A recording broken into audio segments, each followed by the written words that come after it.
Freebie.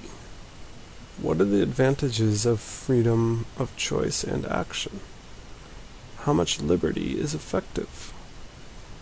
Continuing on the concept from my attempted distinguishment of effective regulations in a recent video called Are We Overregulated? Freedom of choice can have its benefits, but should still be restricted to some degree in the context of an effective society.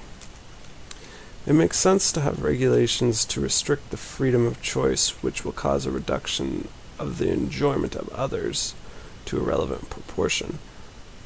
But that restriction should be focused on the direct cause of the negative results, rather than generalizing the restriction for actions which only have a potential to allow a consecutive action that causes the problem.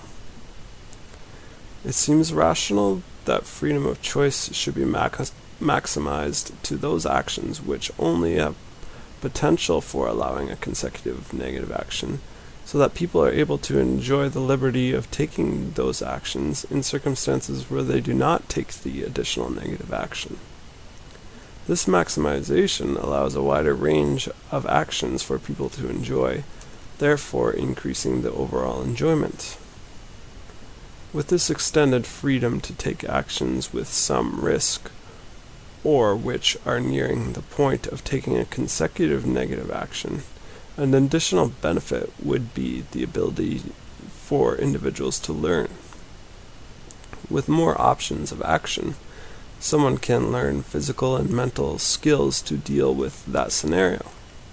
In contrast, if someone lives in a safety bubble, they never gain physical skills to perform tasks, which would likely make their life more enjoyable for themselves in the future, and would also allow the potential to achieve more accomplishments, contributing to society, and therein enjoyment of others. Also, if the ability to mentally cope with situations involving risk or negative results is never learned, then a future circumstance of negative results is more likely to cause trauma or other mental damage. Besides physical and mental coping skills, there is also intellectual knowledge to be gained from a broader aspect enabled by freedom of actions and decisions. With the freedom to take more actions and make more decisions, someone can learn independently and effectively the concepts of cause and effect, which are involved. When taking any action in life, someone has the opportunity to personally observe the effects caused by the action they took. With any decision, they have the chance to take into account the resulting influence that their choice made. Understanding cause and effect is just about the epitome of an intellect, and increases accuracy of future predictions, and therefore accuracy of ability to intentionally cause preferable resulting effects. The concepts learned through independent trial can be carried to other scenarios in the future, which involve variables that are relatable to the relevant cause and effect. Taking this into consideration, it seems profoundly valuable to have the opportunity to intellectually learn various concepts of cause and effect, which are relative to actions and decisions that are inherently available from increased freedom.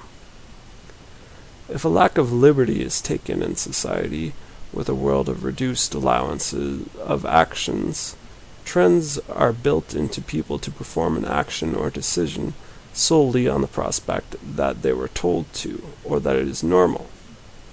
With the habit of simply following orders or copying others comes the lack of independent comprehension of reasoning, and the likeliness to blindly follow a negative commonality, simply because it is how the individual has been conditioned to function. Besides the increased optionality of enjoyment of additional activities, freedom of choice seems to have significant benefits of potential to learn valuable physical and mental skills, as well as gain intellectual comprehension crucial to progression. The concept of additional allowance to be free is a freebie.